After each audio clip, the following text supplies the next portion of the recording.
Welcome to Whispers from the Walls, where we delve into the shadows of history and the human psyche. Today, we're kicking off our very first episode, and honestly, it's a topic that's been unsettling me for a while. Who actually gets to decide what madness is? It's a huge question, Jane, because you hear the word madness, and immediately your mind goes to something clinical, something wrong with an individual. But what if it's not? What if it's more about the observer than the observed? Exactly, John. I mean, think about the history of it. So many women especially were labeled hysterical just for being opinionated, emotional, or, God forbid, having ambition beyond the domestic sphere. It wasn't a diagnosis, it was a way to silence them. That's what really struck me from the topic description. It says, in Lillian's world, madness isn't a condition, it's a label. And it goes further. It's what powerful people use when someone becomes inconvenient, emotional, or simply refuses to stay quiet. That's powerful stuff. Right? It makes you wonder about the power dynamics at play. It's not about finding a cure for an illness, it's about controlling a narrative, controlling a person. And institutions like the Greer Asylum mentioned in the description become the perfect stage for that. Yeah, an asylum, historically, it's not just a place for the unwell. It's a place for the unwanted, the inconvenient, the people society just didn't know what to do with, or frankly, didn't want to deal with. And sometimes it was just outright punitive. And the scary part is, once you're labeled, especially in those days, it's almost impossible to shake off.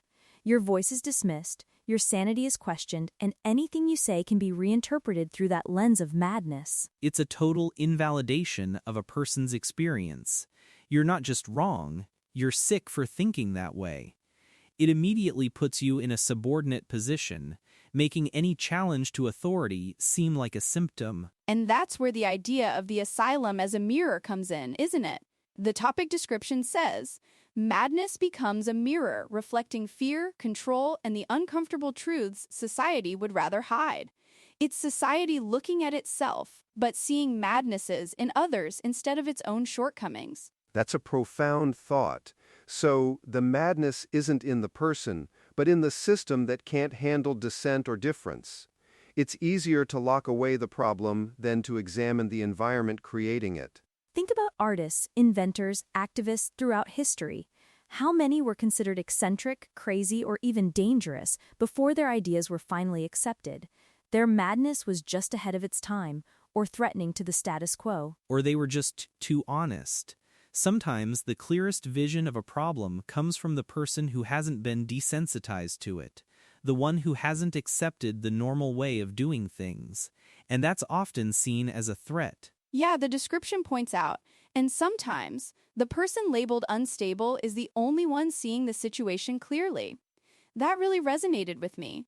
It's a chilling thought that the sane world might be the truly deluded one. It implies a kind of collective delusion, doesn't it, where the majority dictates what is normal and sane, and anyone who deviates is ostracized or pathologized.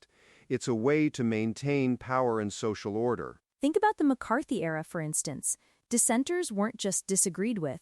They were painted as subversive, un-American, almost mad in their radicalism. The labeling mechanism is really old, just the terminology changes. That's a perfect example. Or even in modern times, when someone speaks out against a powerful corporation or a political machine, they're often attacked personally, their credibility questioned, their motives twisted. It's a subtle form of trying to quiet them. Ah, quieting. That brings us to the quieting, the story mentioned in our topic. It really feels like that trilogy explores these very themes, doesn't it? The way institutions decide the narrative long before the truth gets a chance to speak. Absolutely. The idea that the walls remember everything, that the asylum itself holds these untold stories, it's a powerful metaphor for how history can be distorted or erased by those in power. The individual voices get lost. And the personal cost of that. Imagine being labeled, dismissed, locked away, not because you're truly ill, but because you possess a truth that someone else finds inconvenient or dangerous. That's a profoundly isolating and dehumanizing experience. It's the ultimate gaslighting, isn't it? Not just by an individual, but by an entire system. making you doubt your own perception, your own sanity, even when you know deep down what you're seeing is real. It makes you wonder then, what constitutes genuine mental health issues versus what's just a societal discomfort with difference? How do we, as a society, distinguish? That's the crucial distinction, and it's often blurred intentionally. True mental health support is about compassion and understanding. Using madnesses as a label of control is about suppression. The motivations are diametrically opposed. And the language we use matters so much. Even today, words like crazy or insane are thrown around so casually, reinforcing this idea that certain ways of thinking are fundamentally flawed, rather than just different. It's a kind of rhetorical weapon. It shuts down debate. Once you've labeled someone mad, you no longer have to engage with their arguments or their perspective. You've effectively quieted them without even physically locking them up. So, the Greer Asylum isn't just a place, is it? It's a symbol. It represents any system or institution that claims the right to define reality for others, to silence those who challenge it. The walls are everywhere, in a way. That's a fantastic point, Jane. The physical walls are just a manifestation of the metaphorical walls we build around ourselves and around those we deem other. It's about creating boundaries and then policing them with labels. And it's a powerful reminder to question authority, to question narratives. When someone is labeled, especially by those in power, our first instinct shouldn't be to accept it, but to ask why, who benefits, what's the real story here? That's the core of it, right? The question isn't what's wrong with her, it's who benefits from saying something is wrong at all. It shifts the focus from the individual to the system, to the power dynamics involved. It's a complete reframing. It really is, and I think that's why stories like The Quieting are so vital. They pull back the curtain, they make us look at these uncomfortable truths, and they give a voice to those who were silenced.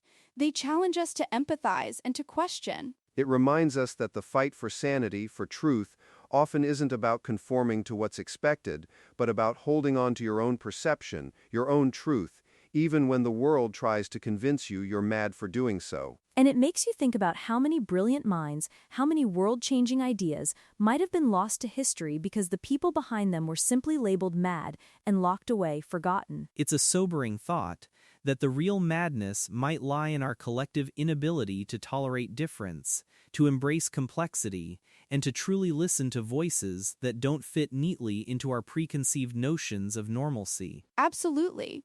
It's about reclaiming the narrative, about understanding that sometimes the unstable one is the only one who truly sees. And in that clarity, there's incredible power, a power that can challenge the very foundations of what we call sanity and madness. So, it's a call to look beyond the label, to question the motives, and to seek the truth, even if it's uncomfortable or challenges our own understanding of the world. It's a call for critical thinking, really. And a call for empathy, to consider what it must have been like for someone like Lillian, trapped in a system that defines her reality for her, solely because her truth is inconvenient to others. It makes me think about those whispers from the walls. Those aren't just sounds, they're the echoes of silenced voices, demanding to be heard, demanding their stories be told, demanding that we remember what truly happened there. And that's what we aim to do here on Whispers from the Walls, bring those whispers to light. We encourage all of you to join us in this ongoing conversation, to question, to explore, and to always look beyond the surface. Because the line between sanity and madness, it turns out, is often drawn not by a doctor, but by those who stand to gain from that distinction. And sometimes, the most profound sanity is found in daring to be different, in daring to speak your truth, no matter how mad it might seem to others. So, let's keep listening to those whispers, because they often hold the clearest truths. You've been listening to Whispers from the Walls. If you're ready to step deeper into the story, begin with The Quieting. The trilogy is now complete, and the walls remember everything. Thank you for joining us today, and we'll catch you next time.